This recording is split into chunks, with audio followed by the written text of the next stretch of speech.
Good evening. Good evening, everyone. Thank you very much for being here. Thank you very much. It's wonderful to have such a big audience tonight's event. Let me start with a disclaimer. I am not Sir Stephen Sedley.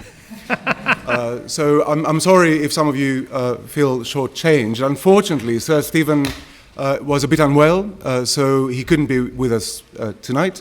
Nothing serious, but serious enough to prevent him from being here. I am Emmanuel Melissaris. I'm an associate professor of law here at LSE Law, and I'll be chairing this event tonight. An event which is a celebration of the publication of Conor Gearty's latest book on Fantasy Island, Britain, Europe, and Human Rights, a book which came out by Oxford University Press just a couple of months ago. Conor is, of course, director of the Institute of Public Affairs here at LSE, as well as professor of human rights law at LSE Law, but also a barrister and a founding member of Matrix Chambers. But perhaps more importantly, Conor is a prominent public intellectual and a passionate public defender of human rights.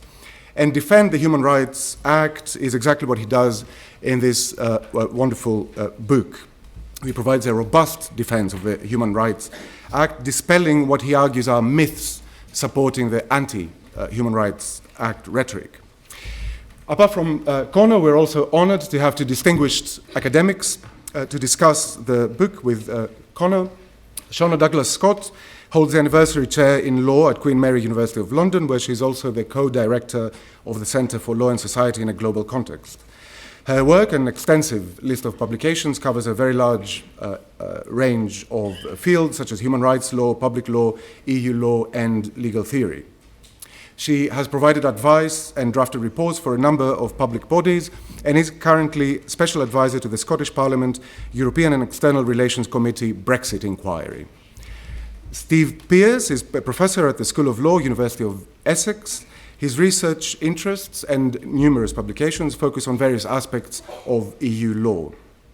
He is also a publicly engaged academic. He's worked as a consultant for a number of public bodies, including the European Parliament, the European Commission, the Foreign and Commonwealth Office, and many more. He's also a prolific blogger. His EU law analysis blogspot.co.uk blog is a very rich source of information on topical matters relating to the EU, as is his Twitter feed, I must say. Now, some housekeeping notes. Bear in mind that the event is being recorded, and a podcast and a video will or should be made available soon, probably early next week. But we're also live streaming the event tonight. So we're catching up with the 21st century here at LSE, always at the forefront. You can also use Twitter. You can use the hashtag LSE Brexit to tweet your questions, comments, whatever you want to tweet. These will be picked up by our colleague Bradley Barlow here at the front, who will address some of those questions to our speakers later. And finally, on a very bright note, there is a reception after the event, which is open to all. So you're very welcome to join the speakers and to discuss the themes that will be opened up during the talks. So we'll start with Conor, who will introduce the book in some 15-20 minutes, and then our discussants will present their comments, and then we'll open up the discussion to the audience. Thank you very much. Conor.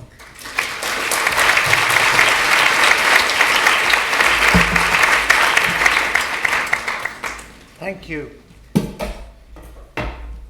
Thank you very much, Melis. That was a wonderful introduction, with one omission, which is that there is also an opportunity, having enjoyed this free event, and the free drinks that will follow it. And it's not our fault we've ordered for 42 people. The free drinks that will follow it. There will also be an opportunity to wonder if you're not socializing effectively in the direction of the book stall where you will find one book available for sale.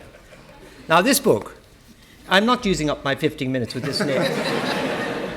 This book grew out of a cover. I had the idea for the cover, and then I wrote the book. And I can't remember, Oxford are here, I can't remember which beach we eventually settled on. But the flag on the web version of this book is much smaller. And my vision was of a giant beach and the little flag. And I'll end by coming back to the beach.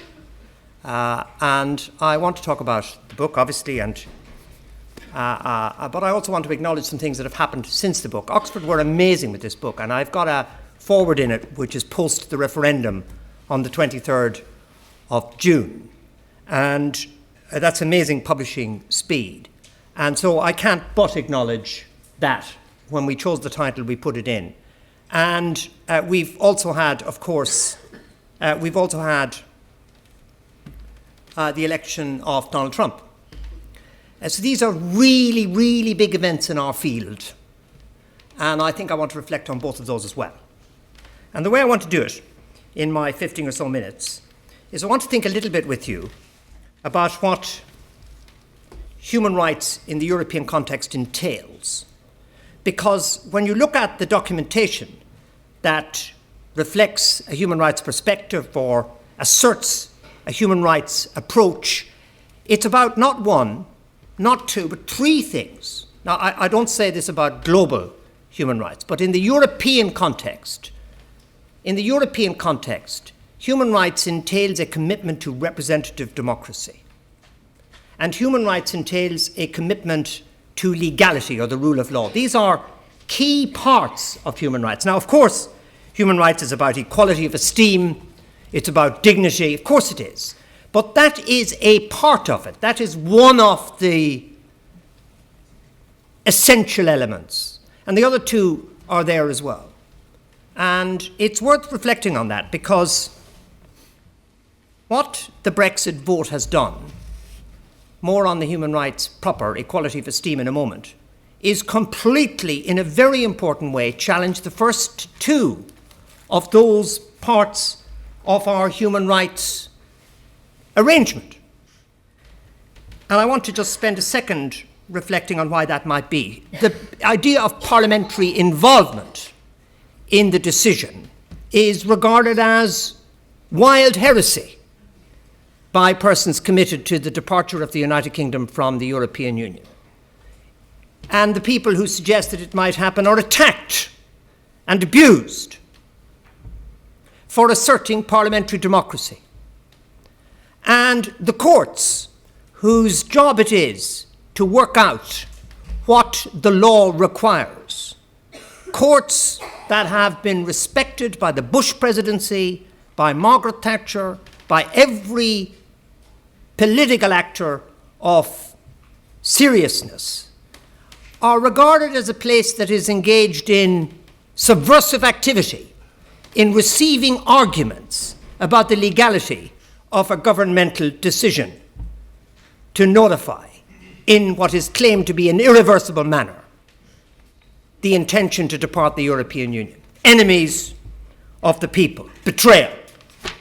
Now, these are important parts of the human rights story, which need to be understood as part of it as well as part of something larger. And they appear crazy, irrational, at first glance, especially to people, perhaps to people, who think that the referendum was about bringing back control, about democratic success. But actually, as we now see, and when we see these previously failed middle-aged white men who are suddenly enjoying their moment in the sun, obscure former leaders of failed political entities never off the Today programme, when we see them in action, we see the true nature of the Brexit event, which is that it is a movement driven above all, above democracy, above the rule of law, human rights in a moment, by a desire to get out of Europe. And everything else is purely instrumental. And this is the modern version of the fantasy that I addressed. You see glimpses of it. A good guide to the delusions is Mr. Fox, who, because he was briefly a doctor, is required by people to call himself Dr. Fox. I think we need to say also a distinguished author. He's insisting the department read his book. When he talked about why Britain cannot return to the 19th century, the glories of the 19th century, unaware that this was rooted in slavery and imperial oppression. When we see the fetishization of the Magna Carta, we see glimpses of the same drive that is underpinning this surge. We see also the hounding of what are called the fat cats, the Mrs. May's unfortunate phrase, the citizens of nowhere, the cherishing of what are called the jams. What is this about? It's about wresting control as a negative, getting away from Europe. And that's not a rational basis for making decisions or policy. It's not a rational basis for reasons that Mr. Johnson, who is, I think, still Foreign Secretary, he's now being asked to wear a little badge when he's speaking, "It's me," in which case he's an enjoyable media personality with Trump-like hair, or "I'm the Foreign Secretary," in which case he puts his head down and reads a script.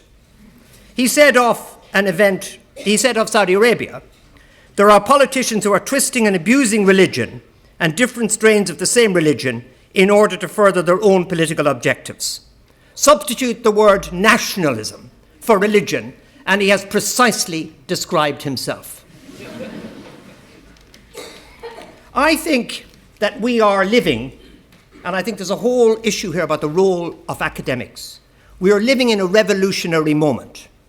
Now, what is a revolutionary moment? I believe a revolutionary moment is when decisions are taken regardless of economic, institutional, social, or cultural consequences. Nobody, when there is a French Revolution or an Irish Revolution or a Soviet Revolution, is thinking about the economic returns or the social returns. It's the equivalent here.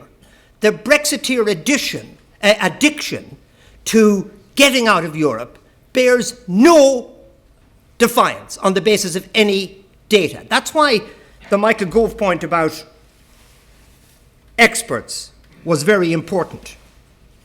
And what we must prepare for is, as this fantasy collides with fact, the blame of others will be allocated. There have been two indications of this. Liam Fox has already begun to blame British business people for their sloppy efforts. So in 5 or 6 years, I guarantee he'll be saying it would have been a brilliant success had it not been for the fat English businessmen who spend too much time drinking after golf. It'll be their fault. At the moment, the current fault is the European officials, who are being extremely rude and not nearly as nice as they ought to be. This is what happens when ideological revolution fails. You blame other people. In the end, Hitler, as we know from Ian Kershaw's brilliant biography, ended up demanding that the blinds be pulled down on the trains because he blamed the German people for the catastrophe of World War II. If they'd been a different people, it would have been fine. I predict in 10 years there'll be blame of the British people for not having risen to the challenge of Brexit. Now, so don't expect any humble pie anytime soon from these people. Where does human rights fit? Proper, equality of esteem. Genuine belief that we are, as a bunch of people, sharing a geographic space in it together. Well, we have some indicators.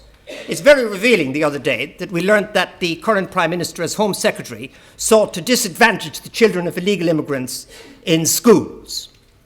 It's got a haunting echo with Marie Le Pen's statement today, which I think may dish her. I don't know. I'm perpetually wrong. I'm perpetually optimistic that the children of immigrants shouldn't be given free education. Immigrants, not illegal immigrants, immigrants in France. This may be a step too far. punishing children for the existence of their parents in Le Pen's case, for alleged wrongdoing in Theresa May's case, is an absolutely technically clear flouting of equality of esteem. The indication by Amber Rudd as Home Secretary that she wanted to publish these lists of foreigners in businesses is, to anybody who knows their history, a preliminary to actions. Flushing out people is the first thing you do. In my opinion, absolutely clear acknowledgement that difference is what matters here. And the use of EU citizens as bargaining chips in a negotiation with the European Union over the deal that will be done on Brexit. Instrumentalizing European citizens in this country is a shocking example of an explicit rejection of equality. Explicit. Now, some years ago I wrote a book which coined a term, neo-democracy, where people cover up their abuse of human rights behind a veneer of consistency. But things have moved so fast in our culture that the veneer is falling away, and that it's now sort of okay to say that we'll punish innocent people to warn others. And Trump is a wild example of the danger of how far it can go. Now, we have here two, dare I say it, in this place, it doesn't have the insulting ring it does elsewhere, experts. Experts. And it's very important that universities stand up for expertise. We should be counter-revolutionaries for truth, for data, and for expertise, quite independent of your views on Brexit. You should be absolutely rigorous in your belief that facts matter. We have people here who know a lot about this. On the European Union, I'll say briefly this, and we had interesting evidence of it today.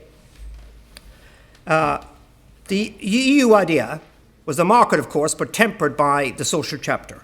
So it represents an effort to combine the liberty of those with money and opportunity with the freedoms of others who are less well off. The social chapter, it was, I think, conceived of by Jacques Delors.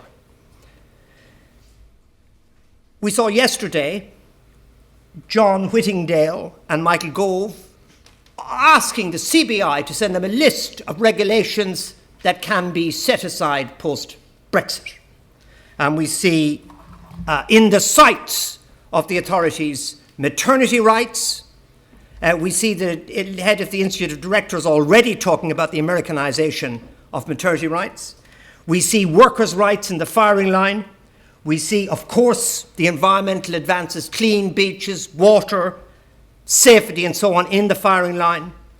One of the peculiarities of that billionaire who thought that he could run London and afterwards proved he couldn't even run Richmond is that he opposed Heathrow and supported departure from the European Union without seeming to have made the connection that it was environmental standards at EU level that made the Heathrow expansion impossible.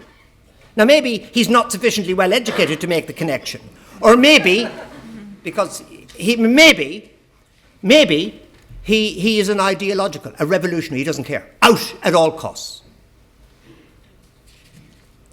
Now, we hear our friend, the parliamentarian fellow at the Institute of Public Affairs, David Davis, talk about how we should calm down and the rights will be preserved and so on. But look at their so-called Great Reform Act. These revolutionaries don't care at all about Parliament. They want ministerial regulation to set aside the EU regulations at the drop of a ministerial hat without any parliamentary accountability at all. That's taking back control. And they will do it in secret at the behest of corporate power, which will gradually, the CBI has already been invited to do it, which will gradually set aside these impediments to profit. And the model they've got is the American model. Now, America's opposite. Those who think that the government won't do it, they have the goodwill of their people at stake. They'll care. They know about the problem of child obesity. They know how to solve it. Every single person who knows about it says how you should solve it. They were committed to a policy to reduce child obesity.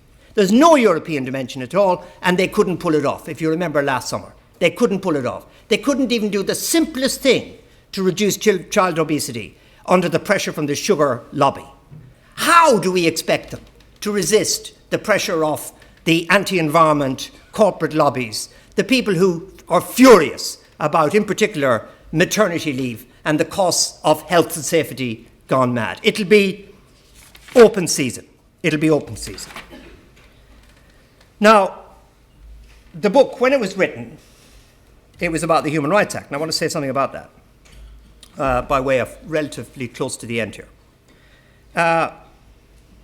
The attack, the word relatively is doing a lot of work there. I know my chair's getting a bit worried. The attack on the Human Rights Act began in mid-noughties, really, and it was initiated by this Hearst case, this dreadful, dreadful guy, and a European Court of Human Rights decision on prisoner voting. But it was, at the time, it was a double proxy for the real enemy. The real enemy was the European Union. And it was a double proxy because nobody at the time thought you could take on the European Union. It's amazing how quickly politics changes. But we could take on the European Convention on Human Rights. We don't want to do that. So let's go for the Human Rights Act. Let's kick the guy in the playground who's the smallest guy in the playground. And so it became a kind of proxy attack on Europe because it had the European Convention in its schedule and so on. I see today the Attorney General, the chap who so startled everybody in the Supreme Court case, in not necessarily an ideal way. I see the Attorney General has said today in parliamentary answers that they're still committed to a Bill of Rights for Britain, they're still committed to reform on the Human Rights Act, but the poor old attorney says, in answer to Mr. Peter Bone, a leading ideologue, the government is certainly committed to doing something about that. That's the European human rights thing. And then poor old Attorney General, he will have noticed that we have a few other things on our plate at the moment. I think we will have to resolve those before we can resolve the matters to which he refers. Poor thing, he must be in bad form. So it probably isn't going to happen immediately, but the assault on the human rights thing has to happen and will happen. It will happen. First of all, the logic of using European citizens as a bargaining tool is that you have to make it possible to throw them out. At the moment, some guy's written a blog saying you can throw Europeans out under the Human Rights Act. I'm not absolutely certain he's totally right. But it seems to me, in order to make the threat real, you have to be able to do it. And in law, at the moment, you can't. So I think there's going to be pressure there as the negotiating bites to be able to say, make the domestic law fit for expulsion. Two, the media have long hated the Human Rights Act and really want to get rid of it for commercial reasons. They love invading privacy, they don't like being constrained, and they lose no opportunity to diss it because it fits with their populist agenda. Three, the military have become very cross about the controls that the Human Rights Act imposes on their people. And their people, I mean their soldiers. The bullied soldiers, the soldiers killed because of inadequate equipment, and also, of course, the torture and inhuman, degrading treatment and killing of individuals in places like, not the battlefield, hotels, in places which are completely outside the battlefield. The military have become a very strong military leaders, of course, I don't mean the actual soldiers, who might benefit from the constraints on bullying and so on that might otherwise go unnoticed, have become big enemies. And they have an ally in the Secretary of State for Defence. And also, more importantly, I think, events. I think it's not just the media, the army, and the bargaining tool, events. If we had another Abu Qatada, I think there'd be a repeal of the Human Rights Act. If we had another strong case where the media became hysterical about somebody who was kind of a potentially subversive person, I think we'd have it. So I think it's going to come. Minot said I'm a big defender of the Human Rights Act. I was, of course, initially a skeptic on the Human Rights Act. This is literally winding down. Really apart from the sort of quota thing that comes a bit later on, the rhetorical thing, and then a long reading from the book. But I think defending the Human Rights Act now, and the final chapter is something like Keep the Human Rights Act or something, is not just anymore about the Human Rights Act. You know, you have to see what's going on around you and change with what's going on around you. It's actually about something else. Post-Trump, post-Farage, with Le Pen in the background. It's a line in the sand. It has to be a line in the sand. Thus far and no further. We saw a rather dramatic and wonderful one in Austria. Thus far and no further. We need to hold the line on social democratic values, on equality of esteem, a commitment to representative government and legality. And maybe it'll work. But the task we have is we need to prove that social democracy wasn't just something we had to protect us from communism during the Cold War. We have to show that social democracy, of which the human rights thing is an important part, in my opinion, is more than simply a defensive shield against a communism now gone. And we can win. I said I'd end with beaches. This is how I end the preface to the book. It's only about 4 lines. The Human Rights Act may yet survive. The UK's membership of the European Union might even as well. After the Roman Empire had converted to Christianity, one empire stood out against the change, seeking to turn back the clock to the old pagan ways. Julian lasted just 3 years, and Christianity came back stronger than ever. Maybe, as Prime Minister, one or other of the Brexiteers or near Brexiteers is fated to play the role of King Canute, whose wisdom in showing that he could not resist the tides has long been misunderstood as stupidity. Thank you very much.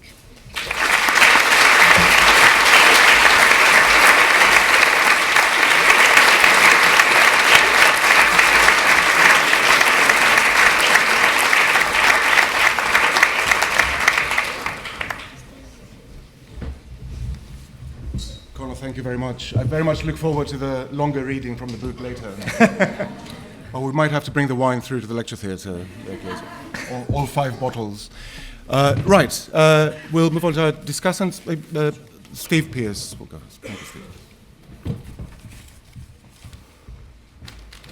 Thank you very much for inviting me and giving me the opportunity to discuss the book and to discuss the broader topic of human rights after Brexit. It's lovely to see so many of you here, of course. I imagine that those of you who were advising the government on Brexit now have some extra time on your hands after some of Boris's policy changes. Well, first of all, this is an excellent book in many ways. It has a thorough grasp of detail. It makes the case for the Human Rights Act in social, political, and historic contexts, all interwoven throughout the book. It has a command of the whole of the legal issues, but then also an understanding and an explanation of the importance of these cases to the individuals who received a remedy for some terrible abuse or events that they'd suffered as a result of being able to invoke the Act. What it does particularly well is that it examines and debunks the mythology relating to the history of the common law on human rights. As the book points out, yes, there is some common law, historic common law, which supports human rights. So the Salvation Army had the right to march joylessly to demand that people suffered grinding poverty with tedious sobriety. But there were many other people who couldn't march, and many people who had wrongful convictions sometimes turned into wrongful executions. And there would have been more wrongful executions, of course, of particularly Irish people if we hadn't ended the death penalty when we did in the 1960s.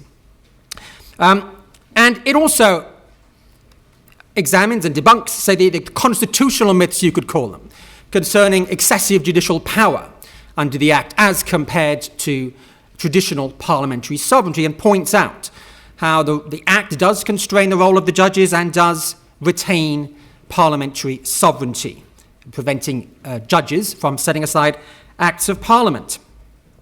Now, in fact, you could already argue from the basis of the book that the Human Rights Act is already, as it were, patriotic enough. It's already British enough. It even makes a comparison in the book with Canada and New Zealand, some of the Brexiteers' favourite Commonwealth countries, and the way that they deal with human rights issues and balance them with parliamentary sovereignty. You could even say that the same thing to an extent about the ECHR, as the book points out. There was a significant British influence on the drafting of the convention. The two of them together, the domestic and international protection system, you could say so British that they're already red, white and blue, and that you could build a patriotic gong so loud that even Pavlov's bulldogs would salivate when you mentioned either of them. But however, of course, that's not the position where in the public perception of what the Act is and what the Act does is already highly entrenched. And I'll come back to that problem after I talk about the Brexit context of human rights. And this has two elements: the substantive dimension, you could call it, and the political or advocacy dimension. So by the substantive dimension, what does Brexit mean for human rights? Well, EU law has an impact on human rights protections, briefly discussed in the book, but to add to that, it has an impact on human rights protection if a particular human rights dispute can be linked back to EU law, as you most often would find in cases like asylum, discrimination law, data protection, or some employment law cases. If you can find that link, you can invoke ECHR-related rights and some additional human rights referred to in the EU Charter of Rights, and they have additional legal effect in a number of cases decided by the ECJ and the British courts. Lower courts can set aside national law, and so can even higher courts, obviously, set aside acts of Parliament in a way that isn't possible under the Human Rights Act. So post-Brexit, how much of that will survive? Well, that will come down to the Great Repeal Act that Conor's already mentioned. And as the whole ex-EU law effect in our country is going to be dependent on what happens in that battle over the Great Repeal Act. Now, I hope that the corpse of the Labour Party will reanimate in time for that debate and to play sufficient influence that with enough defecting Tories and so on, there can be constraints upon what the government plans are. There are going to be some fundamental questions there. Conor has already touched on the ease which ministers are going to ask for to repeal ex-EU law. And additionally, there are going to be questions about, do you continue to follow ECJ case law? Is the EU Charter relevant at all to the interpretation of ex-EU law in the UK after Brexit? What happens if the legislation changes? What's the legal effect of that ex-EU law? Is it an ordinary act of Parliament? Is it at least a constitutional statute? Whatever that might mean. So those are all important questions which we'll have to focus on, I think, very soon when the Great Repeal Act reaches us. But there's a political dimension as well, a political battle that we're going to have, and I'm sure Conor's correct that when he says, in effect, the Brexiteers aren't going to feel full after Brexit is accomplished. They're still going to be hungry, and they'll doubtlessly look to the Human Rights Act as their next snack. Yes, there are similarities between the Human Rights Act and the Brexit issue. There are some substantive overlap. There are some differences. Politically, I think the big difference is that, of course, there isn't a referendum. The dynamics are quite different if you don't have a referendum, although we might, who knows, end up going into the next election with some party promising one. We'll see what happens if that's the case. Now, in the broader debate, I think there are some important political similarities. There is, of course, this broader historical context that underpins them both. We're both, in both cases, talking about sort of removing a European element to our constitution, to our law, and sort of going back to something else. As I would describe it as sort of a situation where Britain has lost its post-war role, but cannot refound its empire. So what does that leave us with in those circumstances beyond the sort of loud debates that we're having now? We can't recreate the situation as it was in the 1950s or 70s. Now, towards the end, there's an interesting discussion. Towards the end of the book, there's an interesting discussion of what might happen. It is conceivable, and I agree it's conceivable, that Britain could have its own replacement for the Human Rights Act, which builds on the common law and which has a decent degree of human rights protection. It's conceivable in the same way that sort of liberal Leaver's vision of a Britain without hate crime and trading with the world and sort of rationally going about post-Brexit business was conceivable, but clearly it does not seem to be happening. So is this possible? Could, in effect, we have our human rights cake and eat it too? Well, I think it is unlikely in the current context. First of all, because we already know what the government is planning, and Michael Gove, when he was the Justice Minister, said something about it, and he gave some indication that the idea is basically to exclude, when we redraft the Act, have a new British Bill of Rights. The idea would be to exclude anyone who was remotely unpopular, like criminals and foreigners and so on. I'm sure there's a long list, tabloids will add to that, while in return giving a kind of constitutional bung to tabloid newspapers, some kind of extra protection for their freedom of expression, which would satisfy them to go along with it. That's one reason why. The other reason why is the way our post-Brexit debate has gone. Effectively, for the last 6 months, we've had one side saying, we won, shut up, and the other side saying, we won't, you lied. And that has, elaborations of that, which devolve into abuse, and, of course, punctuated by political murder and lots of threats and hints that there might be more to come, and with frequent refrains from a large part of our government and media showing visceral contempt for parliamentary democracy and the rule of law. This isn't a great context to start rationally thinking about the sort of theoretical possibility of a homegrown British Bill of Rights which would have any real value to it. Well, my final point then about our post-Brexit situation is the way in which we argue about human rights. Now, of course, all of us who are involved in teaching and writing on human rights law or practice human rights law have to think in detail. We have to explain to students what the substantive rights are, what the detailed deadlines are, so that they can make an application in time in a way that the Home Office maybe doesn't understand in some cases. But so we have to have that kind of detailed knowledge.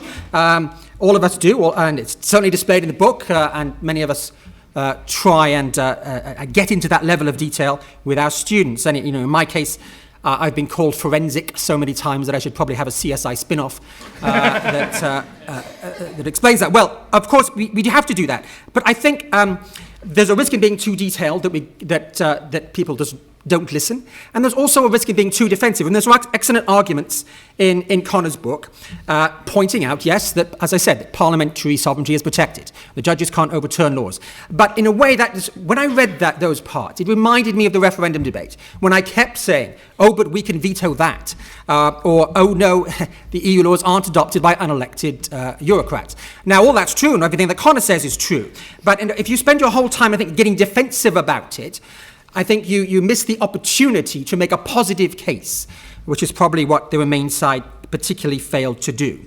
So let me conclude by suggesting the sort of positive case that ought to be made for the Human Rights Act. And it's there in the substance of the cases. Of course, some claimants are hard to love, but then there are those with which I think a lot of British people can have sympathy. So, what about the thalidomide babies whose parents couldn't argue about medical negligence and wrongdoing? What about the gay man kicked out of his home as soon as his lifelong partner died, and who wouldn't have been able to stay in his flat he stayed in for years without being able to invoke the Human Rights Act? What about vulnerable elderly people left in their own filth because there's no way, wasn't sufficient way except for the Human Rights Act to challenge the level of care which they're receiving? What about children beaten so badly that they need medical attention, and the argument that was abuse that was going so far as to breach Article 3 of the ECHR? What about bereaved family members trying to seek justice and trying to find out what happened when their loved one died? So those are just a few of the many people who are able to claim human rights in this country, who have been able to claim them because of the Human Rights Act or because of the ECHR before it. Those are the people whose lives we should be thinking about, whose stories we should be telling when we argue about the importance of the Human Rights Act. And I think Conor does a good job of telling that, but we should all focus on those sorts of debates when the time comes, as it will, that we have to stand up and defend the Act. Thanks very much.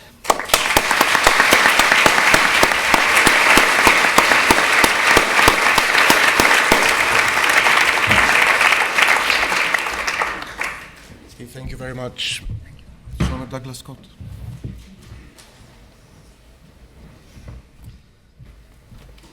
Well, thank you very much, Conor and the LSE, for inviting me here this evening.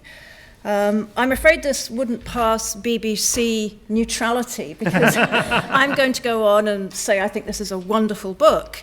And a huge amount of people you have assembled here today are a sign of the esteem in which you are held, Conor.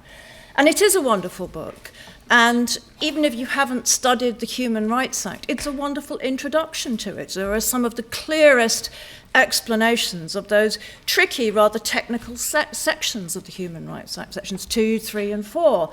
I'm going to give it to my students to read because it's wonderful. It's really, really clear.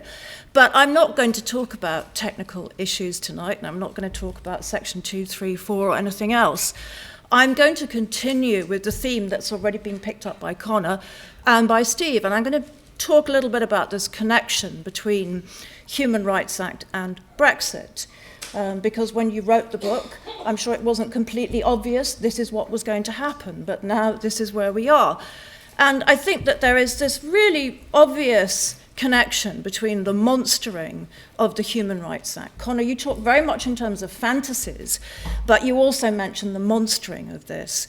And that's also what we see in the context of Brexit. And you in the book, Conor, give examples of monstering of human rights and the fact that the press in particular pick up on certain doubtless not very worthy individuals as monsters. But this is what has happened in the case of Brexit, to the extent that the British people have been so put off by the EU that they voted en masse to leave it and to give up their EU citizenship. And what was it that the British people were rejecting when they voted to give up EU citizenship and leave the EU? Well, they were very much voting to get rid of rights, because this is what EU citizenship is about, and this is what UK nationality and citizenship is not about. It's not about rights. EU citizenship is about rights. And in that sense, I think it's a bit alien for Brits. British nationality, British citizenship, for so long has been conceived in terms of subjecthood. One is a subject of Her Majesty. But along comes EU citizenship, and you have these rights to freedom of movement, rights to reside, rights to work, and then these workers' rights that have come along with it, that it may well be we will see the end of, because some of them will be very easy to get rid of through the Great Repeal Bill and through Henry VIII clauses and other very undemocratic means. So there is this monstering going on. And I think it's very interesting to look a little bit behind this. My colleague at Queen Mary, Elspeth Guild, recently gave an inaugural lecture. And in her inaugural lecture, she talked a bit about citizenship and EU citizenship. And she looked at the example of St. George and the dragon. St. George, as you will know, is the patron saint of England. That part of the UK whose people were decisive in the referendum and determining the outcome of the referendum. St. George is normally portrayed as slaying a dragon, the monster killer, the monstrous dragon, which has been the cause of so much suffering to the people, the English. In the iconography of the Brexit campaign, the EU was presented as a truly monstrous entity, sucking out British state sovereignty from the British polity, enslaving the British people in foreign laws. So the vote to leave is presented as a vote for liberty and independence, take back control. And experts who disagreed with this derided Sometimes even we have colleagues who have been actually in physical danger, who have been warned that they cannot go around without a police escort as a result. And of course, this is about rights. And the Human Rights Act will be very important. I'm surprised that it hasn't surfaced more already in this context of leaving the EU and EU citizenship, because there are definite issues under Article 8, and I think there are property rights at issue. And maybe because the business community and City UK will be involved, there are definitely important property rights that are in danger of being violated with Brexit. Now, Conor, in your book, you talk a little bit about the fact that it's not just politicians and the press who threaten, undermine, or monster the Human Rights Act, things European. You talk a little bit about certain other academics as well. Academics, some of them writing for the Judicial Power Project, who pay homage to a rather mythical idea of human rights in Britain in an earlier era. The common law as it was, even if this common law wasn't replete with liberty, and in fact it contained some rather illiberal decisions. In this way, I think one might be reminded of the situation in the United States, where there have been certain members of the Supreme Court, Antonin Scalia comes to mind, who have looked with great favour at an ideal of an idea of the US Constitution. But the US Constitution in the 18th century, when it was white and male, an originalist version of it. And of course, President-elect Trump will have a wonderful chance to fill the Supreme Court now with people who believe in the same way. Coming back, though, to this idea of rights and the rights that we stand to lose, either through repeal of the Human Rights Act or through Brexit, I find it very interesting that rights have surfaced so much in the Miller case being decided in the Supreme Court. And rightly so, because rights are what we stand to lose when the UK leaves the EU.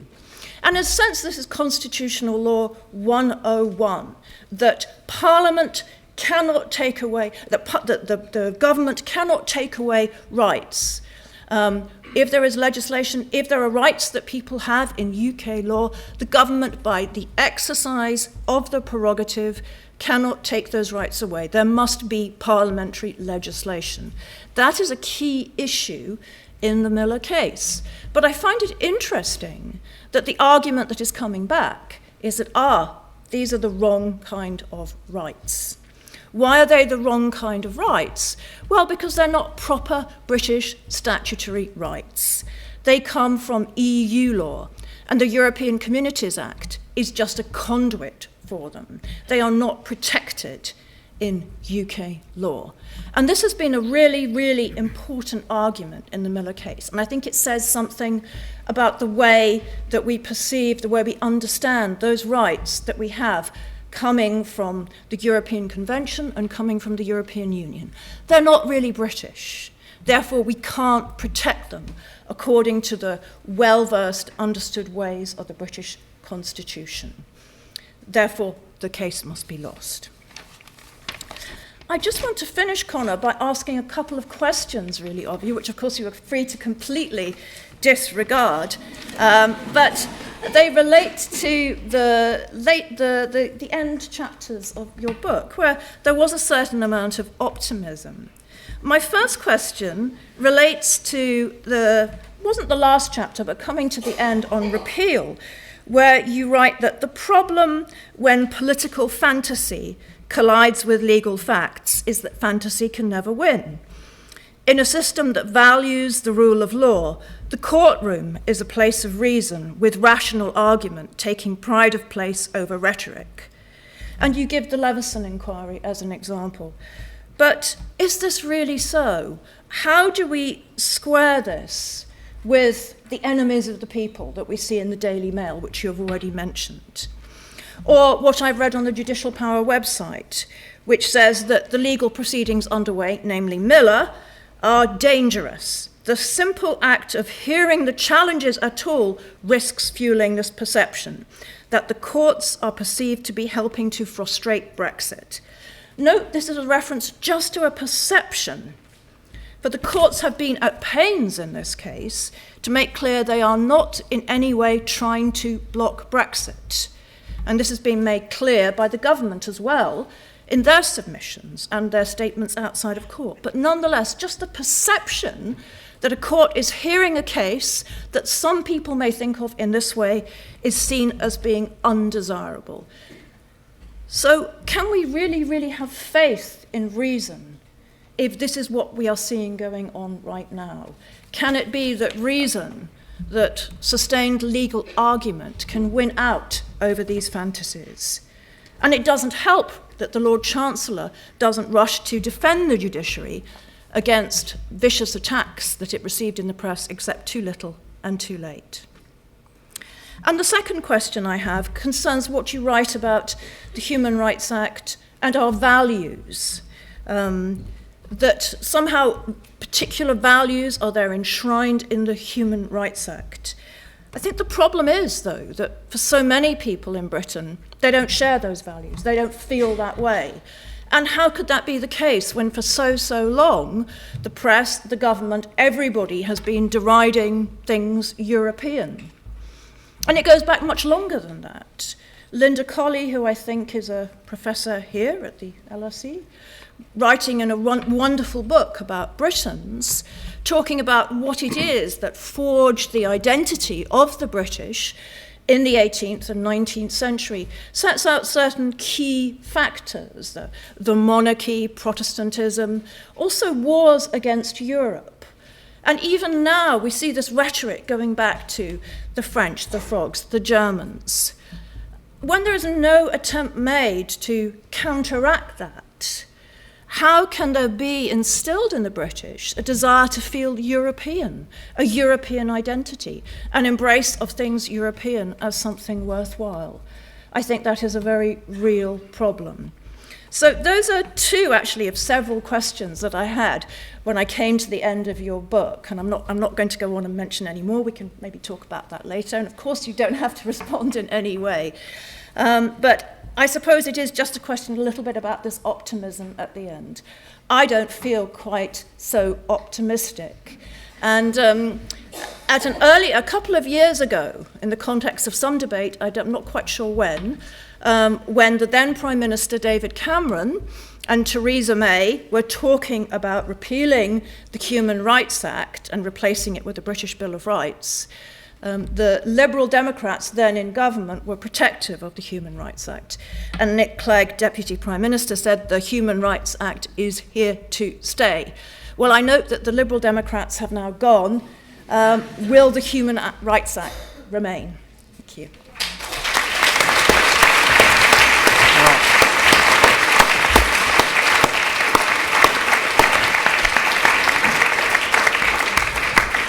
Thank you very much. Conor will exercise his right to reply very briefly to those two questions that Sionaidh put to him, and then we'll open up the discussion. Very, very briefly, because I think we want to have a discussion. But on legal argument, I think the government will probably accept the ruling, whatever it is. And the Secretary of State for leaving the European Union, David Davis, was one of the few people who actually said, apropos the Miller case earlier, we need to respect the judgment. So we have not yet got to the point where there is a disregard of judgments, and that seems to me quite important. On the purely emotional level of seeing rational argument, where there is a discussion rooted in data, has made me much more keen on the legal process than before. And the various things I hated about the legal process, in particular its elite insulation from politics, is now proving in a weird way to be a strength. They don't need to get on with the Prime Minister. You know, they go back to their own little clubs and they meet themselves and they give each other solidarity.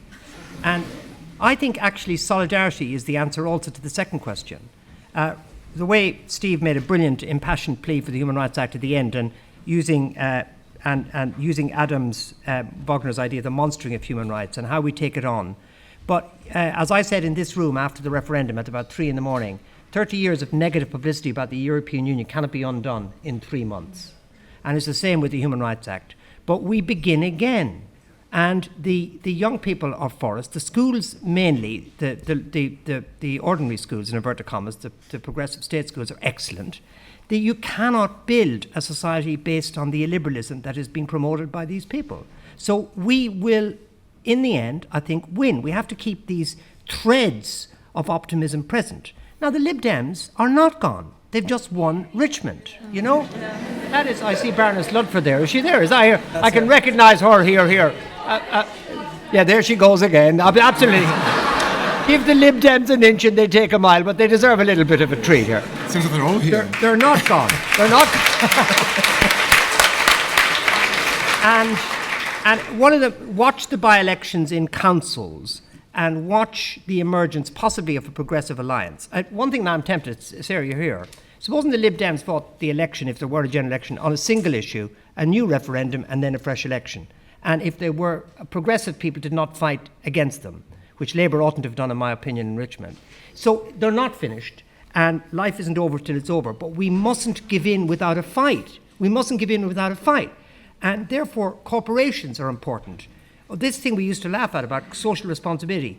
Corporations might make it impossible for Trump to destroy the planet. If they've bought in to the achievements of the Obama period, who wants to have on their CV they wrecked the planet to make a bit more for their shareholders? Will shareholders want to wreck the planet? So it's important to keep playing where we can and see off the people who think knowledge and expertise is to be derided. Conor, thank you very much. Right, so your questions. Let me say a couple of things. When you ask a question, please wait for the microphone to come to you. We've got our lovely, hard-working stewards who will bring a microphone to you. If you could please introduce yourselves and please keep it as brief as possible. I don't want to interfere with your right to free speech. I just want to enhance your right to precision. Okay, so questions. Any takers? The gentleman in the white shirt there? Here in the middle. I'll group the questions. I'll take three, so please put your hands up if you want to ask more questions. But please go ahead. Hi, thank you. Rory from UCD, studying Masters in Human Rights. I just wanted to know just a comment on the impact a repeal of the Human Rights Act will have on Northern Ireland and its break in terms of courts with the ECHR, although there will still be able to claims be made to the ECHR, and the impact on Northern Ireland. Okay, thank you very much. The gentleman in the black top and the glasses. Thank you very much. Michael Olatoken from the Bingham Centre for the Rule of Law. Very recently I was on a programme working with ministers and parliamentarians in a Commonwealth jurisdiction that I will not name, but they have quite a few issues with pluralism and observance of many human rights principles. And I found that in working with them on this project, broaching concepts like making your democracy look like the mother of all parliaments, which they still had this really weird fetishization for, and observance of the rule of law as a set of principles were easier conversations to broach than talking about human rights per se and equality of esteem. So I guess my question is, as human rights activists and people trying to promote this stuff, are there other hooks which are better and more useful for preserving human rights than human rights itself? And Heather, just the row in front. Hi. So I want to ask about the paradox of the Human Rights Act. So the fact that it's meant to be universal, but then the fact that it's so technical kind of pushes people away from fighting for it. So I just want to ask, how would you say, like, how do we make people support the Human Rights Act and kind of take away that kind of, I guess, elitist kind of veneer to it? Thank you.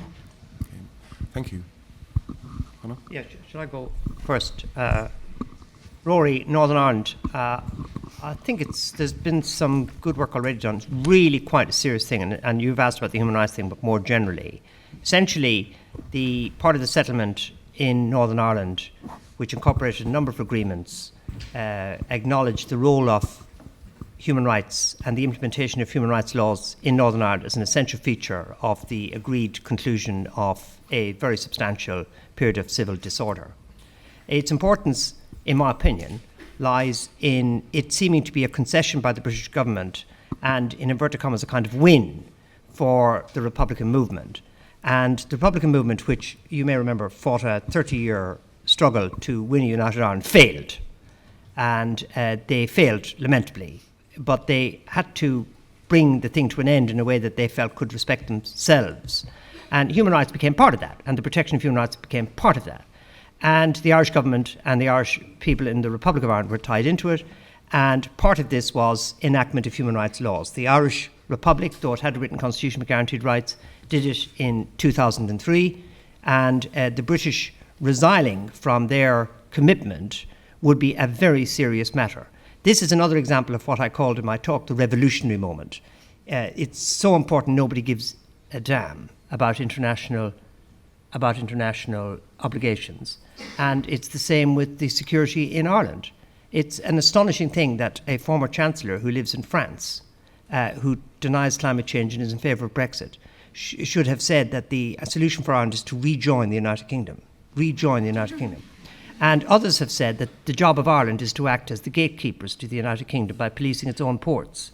This is the fantasy of men of a certain age who've been brought up in school to believe that they have an inherent superiority. And it was on display, lamentably, in India on a so-called prime ministerial tour, which I gather was a complete embarrassment. So it's shocking, and Ireland may pay a price, though Ireland's coping with it extremely well, in my opinion, at the moment, showing real leadership. It's a very interesting one, Michael, about activism. Some years ago, I was asked at a lecture I gave here in LSE about why do you always use the language of human rights, you know? And I am sort of Rortian on this. If you can find a better language to capture the essence of fairness and equality of esteem, then I will use it, you know. And human rights has captured something, and I think this is the unnamed speaker paradox question answered as well. It captures a variety of levels of engagement in society. It can be, one, a legal protection for people, which is very important. We've talked a lot about that here. It can be the underpinning of a social movement. So it's the language behind which an energetic reimagination of the entitlements of people is pursued, indigenous peoples, people with disabilities, etc. And it can be a way in which people can assert a liberation from oppression, not by relying on the goodwill of others, but by compassion, but by asserting an entitlement rooted in their humanity to things that others say they should only have as a result of the largesse of the powerful.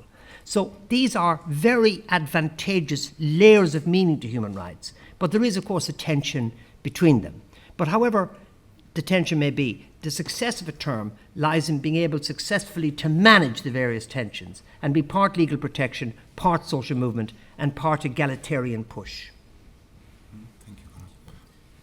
Yes, I'll answer two of those points. On Northern Ireland, and I would add Scotland, where there might also be an argument about the Scotland Act and human rights protection. What the Supreme Court says in the current litigation on Brexit may be relevant, even though it's not explicitly on Human Rights Act, of course, because it is also about the Scotland Act in general, how it fits in, and the Sewell Convention, how it fits in with within the British Constitution more broadly, and the Good Friday Agreement, how it more generally fits in within the British Constitution. So we may have some indication already.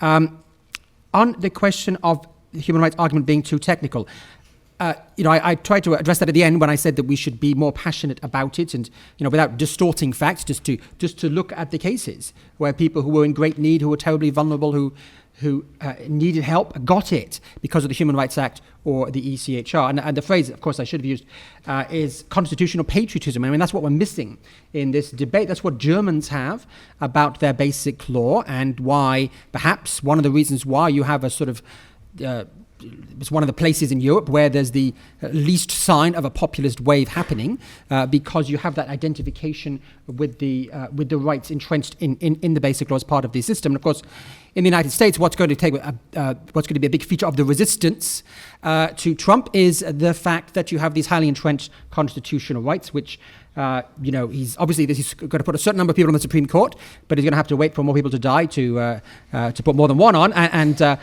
So in the meantime, of course, there are lower courts, and it's a highly decentralized country.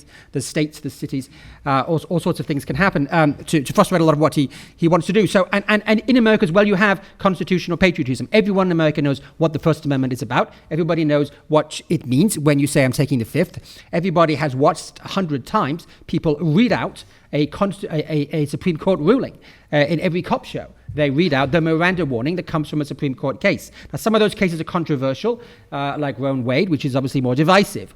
But then some of them have, until very recently, become iconic as part of the development of the US as it is today. And I'm thinking of school desegregation. You would have thought this argument was over when the racists were long gone, but there they are, some of them in the White House. This is the means to fight back. It's not quite the same. The U.S. Supreme Court is, and the U.S. Constitution is not the same as it was when it was just white men writing it and defining black people as not quite human in it, and the Supreme Court going along with that, causing a civil war. It's been changed since. And of course, you have political development since, as well as that. So it's not quite so easy to go back to rewind everything to that prior position. Yes, if I could say, starting off with the Northern Ireland point, I mean, one thing I like very much about your book, Conor, is the fact that you do remind us that human rights are for the whole of the United Kingdom. They're not just English. And I think this reform, a British Bill of Rights, has often been in danger of being an English Bill of Rights and taking on Magna Carta or habeas corpus, which aren't necessarily recognised or very familiar in other parts of the United Kingdom. I totally agree with what Steve said about the Miller case. It's been fascinating that there has been this time with the representations made from Scotland, Wales, and Northern Ireland, and much of that on rights as well. That's very important. It reminds us that Britain is a devolved country. It's not just one part of it. And I think that is hugely important. And if Human Rights Act repeal flounders, it will be partly because its repeal is just going to be unworkable in parts of the United Kingdom. Second point, human rights without human rights. How can the message be got across without maybe using the language of human rights? I can see why at times that might be thought to be necessary, but I think that there's also a current in Britain as well that resists human rights because it's seen again as a bit of an alien language.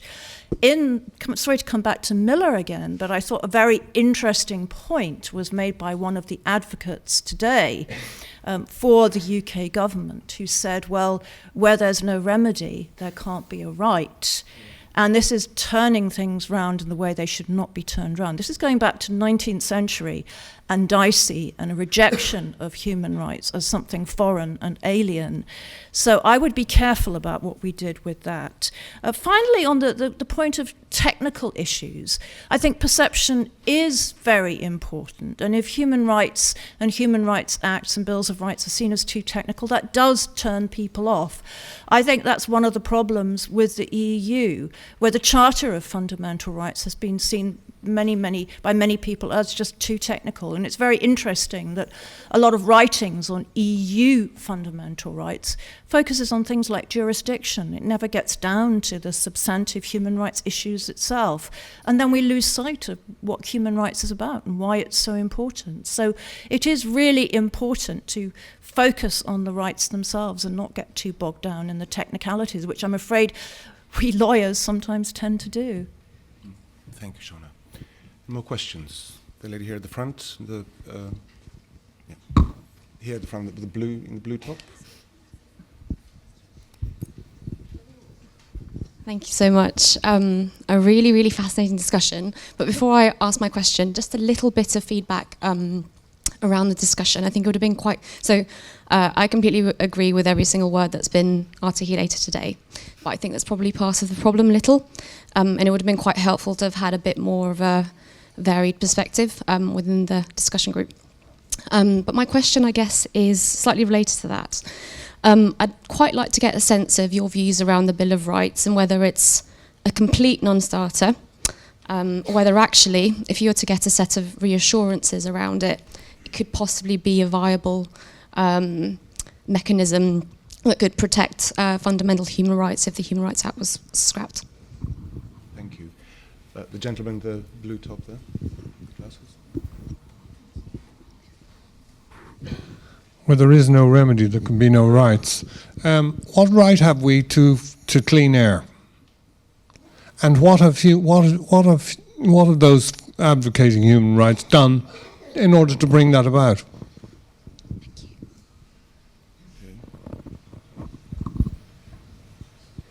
Any more questions this round?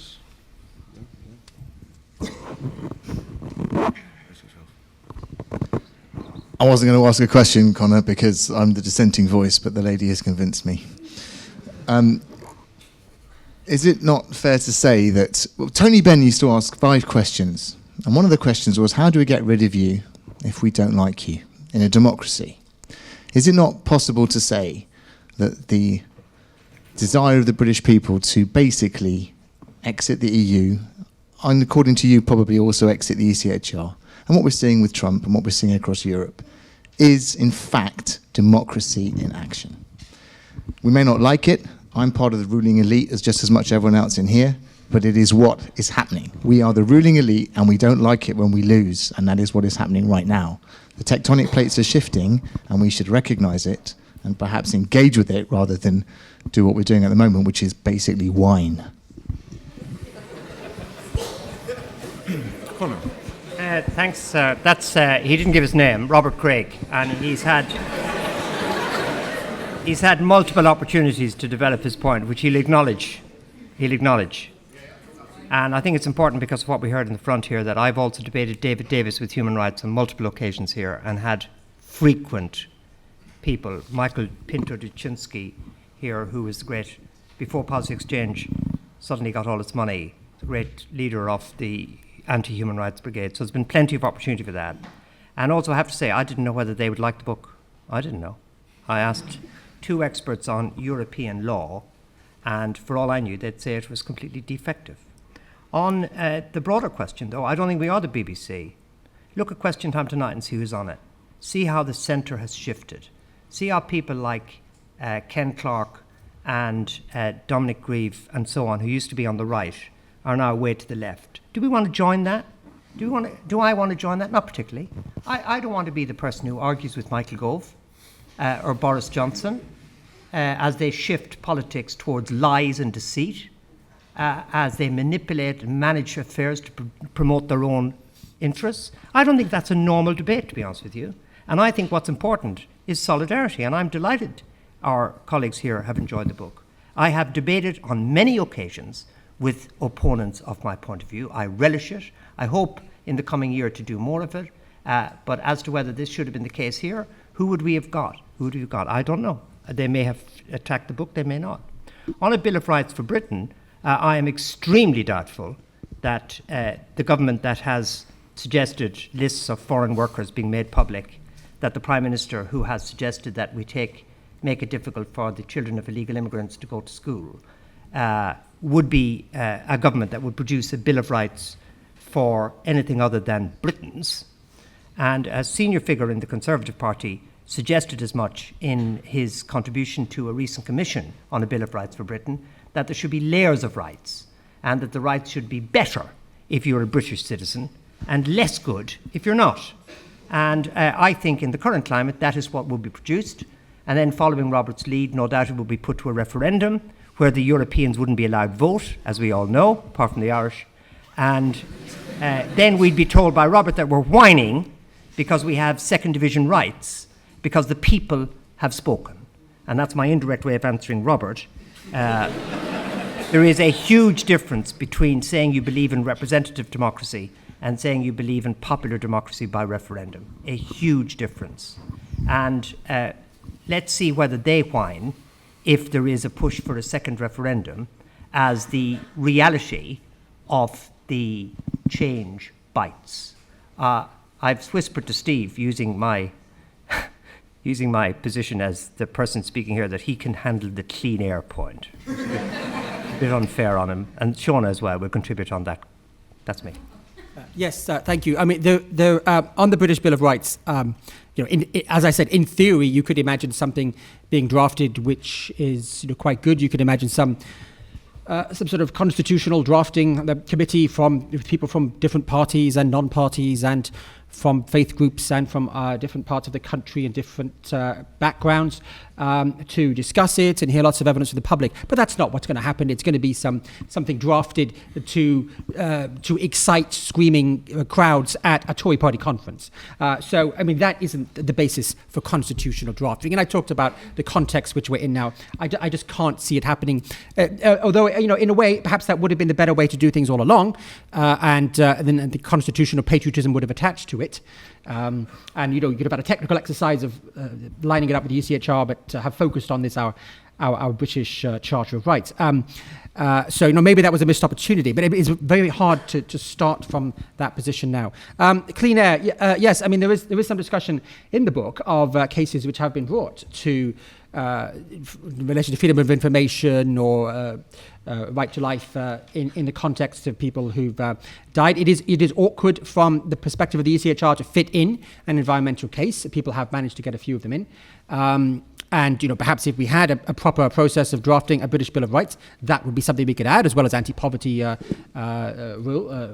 provisions and so on, and issues like that could quite rightly be part of it. But as I said, I don't think we'd get that if that's the last thing we'd get when we've got members of Parliament saying we should be copying the environmental and other standards of India. I don't think we're going to get a Bill of Rights with environmental standards in it. And there is EU law which protects clean air. And one of the other big issues in the Great Repeal Act is whether that's going to be protected or whether it will be up to,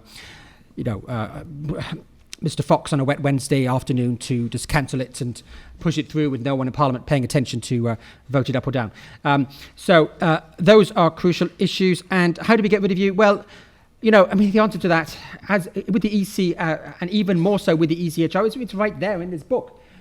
Parliament can ignore any ruling of a court of the UK which says that there's a breach of the Human Rights Act by another act of Parliament.